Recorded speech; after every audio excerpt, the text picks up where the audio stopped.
लिया है तो उनके पास लिए चलते हैं। प्रभाकर मिश्रा का रुख कर लेते हैं। प्रभाकर मिश्रा, आप डिटेल में बता पाएंगे, उसको कवर किया था, इतना बड़ा अयोध्या विवाद सालों तक चला, तमाम वर्डिक्ट आने के बाद ऐसा लगा था कि अब ये विवाद थम जाएगा, अब कोई ऐसी आवाज नहीं उठेगी, मंदिर मस्जिद का विवाद हमेशा के लिए खत्म हो जाएगा। लेकिन देखिए क्या हो रहा है, खत्म हुआ क्या?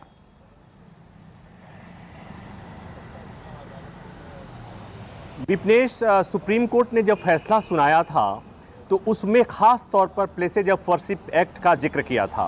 Places of worship act 1991। Vipnesh, मेरी आवाज मेरे कान में आ रही है?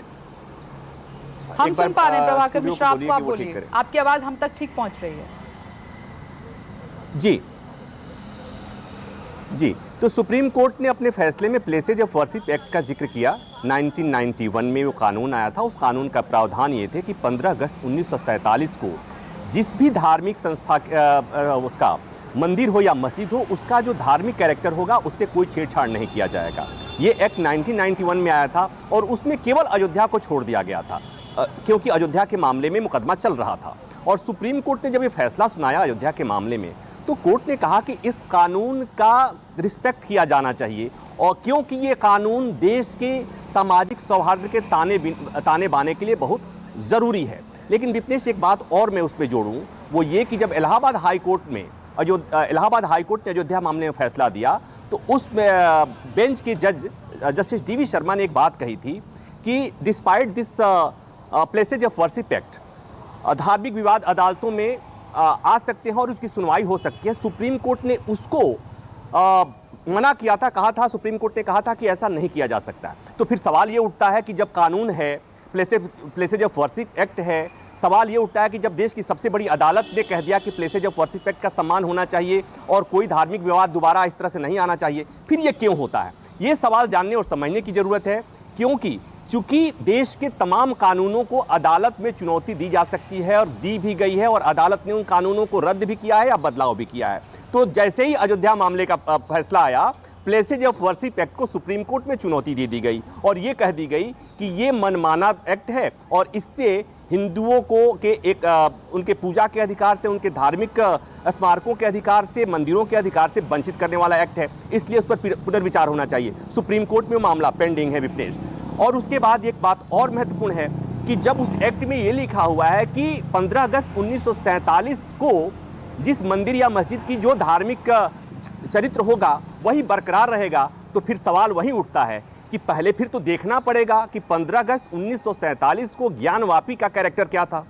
क्या वहाँ पर पूजा हो रही थी या नमाज पढ़ा जा रहा था? तो इसके लिए इसकी ज़रूरत है, इस सर्वे की ज़रूरत है। अब बात बड़ी आती है, जैसा कहा गया कि संवैधानिक दायरे में रहकर हम विरोध करेंगे। विपनेश, यहाँ पर मेरी राय थोड़ी अलग है कि जब कोई मामला अदालत में जाता है और वहाँ दोनों पक्ष अपनी अपनी बात कहते हैं, दोनों पक्षों के वकील होते हैं, दोनों पक्षों की दलीलें दी जाती हैं, और उसके बाद जब कोई कोर्ट आदेश देता है तो उस आदेश को मानना दोनों पक्षों की जिम्मेवारी होती है। कोई ये नहीं कह सकता कि हम कोर्ट के इस आदेश को नहीं मानेंगे। कोर्ट के आदेश का नहीं मानना ही संविधान की अवहेलना है। तो यहाँ पर चूंकि कोर्ट का आदेश है कि सर्वे होना चाहिए, कोर्ट का आदेश है कि वीडियोग्राफी होना चाहिए, कोर्ट का आदेश है कि फोटोग्राफी होना चाहिए, तो कोर्ट के आदेश का अमल होना चाहिए। यही इस देश की संवैधानिक व्यवस्था है। तो मुझे लगता है कि जो विवाद, जो मसले और जो आदेश अदालतों से आए उसका सबको सम्मान करना चाहिए, और जब तक अदालतों के आदेश का सम्मान होगा कहीं कोई दिक्कत नहीं है। दिक्कत तब होती है जब लोग सड़क पर कानून मनवाने या सड़क पर उतरकर कोर्ट की अदालतों के आदेश की अवहेलना करते हैं। तो यहाँ पर मुझे लगता है बातें जो समझ में आ रही हैं वो कि कोर्ट ने एक आदेश दिया कि श्रृंगार गौरी, चूंकि, और एक बात और मैं इस पर जोड़ दूं, दर्शकों को बात समझ में आएगी कि अयोध्या मामले में भी जब ये टाइटल सूट चल रहा था, उसी दौरान एक याचिका ये लगाई गई थी कि हमें रामलला के पूजा करने का अधिकार मिलना चाहिए। ठीक उसी तर्ज पर चूंकि 1991 से ये टाइटल सूट पेंडिंग है हाई कोर्ट में, वहाँ पर हाई कोर्ट में अभी उसमें ये देखा जाना है कि क्या ये जो ज्ञानवापी का मामला है, यहाँ पर प्लेसेज ऑफ वर्शिप एक्ट लागू होता है या नहीं लागू होता है।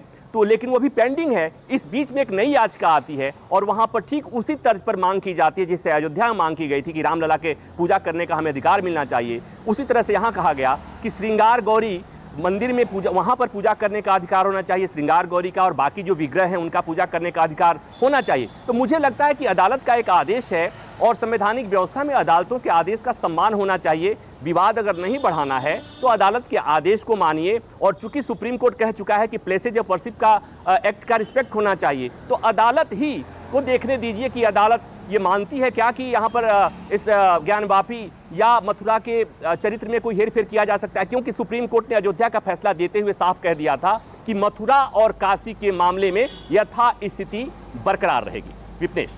राकेश त्रिपाठी जी, आपने सुना प्रभाकर मिश्रा ने जो सुप्रीम कोर्ट ने कहा उसको रिपीट किया है एक बार फिर से।